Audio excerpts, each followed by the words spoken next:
In this video, I'm going to share with you 5 tips dealing with course strategy that will help any beginner golfer, no matter your skill level. What's going on, everybody? My name is Jake, and here at my channel, Rough Golf, I like to provide the average golfer with tips, tricks, and product reviews to help better your game and to do so affordably. The first one happens before you even get to the course, and it all deals with your playing style for the day. Are you going to play aggressively, hitting directly at the pin, taking risky tee shots, or are you going to play reserved to help you beat your personal best? Smart tee shots, smart placement for your second shots and into the green, and obviously no more than 2-putting. You really need to make this decision before you get to the course. It's easy to do, and it can be done right here. So tip number 2 is all about setting small goals, not big ones. It is a bad course strategy to go out there saying, I've got to break 85 today. It's important, I got to do it no matter what.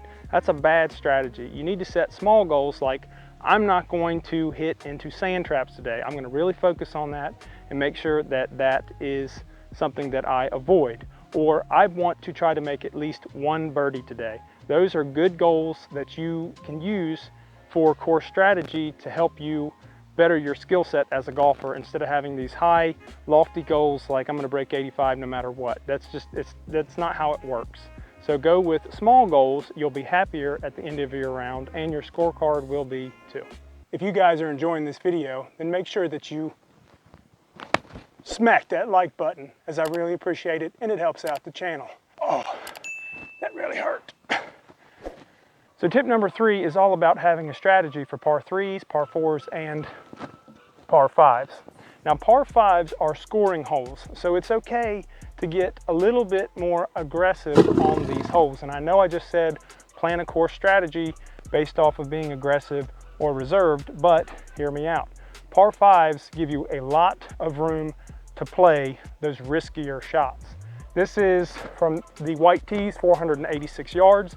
You hit a good drive here, you're setting yourself up for a birdie. And you want to try to go for that birdie, especially if you're trying to meet a new personal best.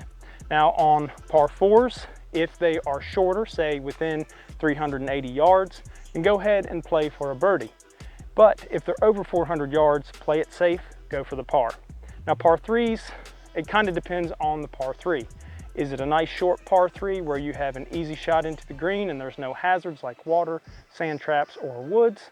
Or is it a little bit more difficult, maybe a longer par 3, making it difficult to actually get to the green in one without having to make that perfect shot?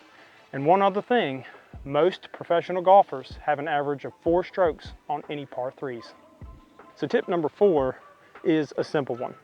A lot of golfers, especially beginner golfers, tend to want to hit directly to the flag, and that is not always the best play. Sometimes it's better off to aim towards the center of the green and then 2-putt to make your par or bogey versus going directly for the flag.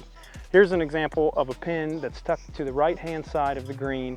I know that there's a downslope on the other side of the green, so if I go just too far, it's going to roll right off, and then I'm chipping back up, and I got to get up and down. So ideally, I want to go to the left of the pin, more towards the center of the green, and then just at worst case scenario, 2-putt to make my par.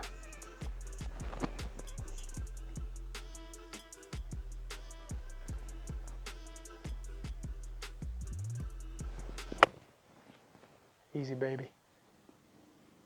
Easy. Dang it. So tip number 5 is to use the average distance that you hit and not your all-time best distance. Now I know that this may seem a little bit simple and pretty obvious, but a lot of times golf can kind of tend to lean towards ego golf, which is I hit my driver 300 yards once, so I'm going to base all my shots off of that 300-yard shot or close to it, when in actuality you really hit about 270, and that's okay because 270 can still get you in, even into the PGA Tour. You've got people hitting 270 because that's really all you need. So use your average distances. You know, play the smart play there by saying, okay, I know I'm going to hit this ball 270 yards. That's going to get me such and such distance to the green, and then I've got a nice easy chip in to make my par. Okay, remove the ego from the game of golf. That's the number 1 thing I see with beginner golfers. They get out there, they just want to crush the ball, and that really screws up their course strategy, because what are you playing for? You know, are you just out there to hit the ball as far as you can, or do you really want to better your skill set as a golfer and start posting low numbers? I know I do. Guys, use these 5 tips to help you break 90 in no time. I know it's going to work for you. Thank you so much for watching, and as always, keep on swinging.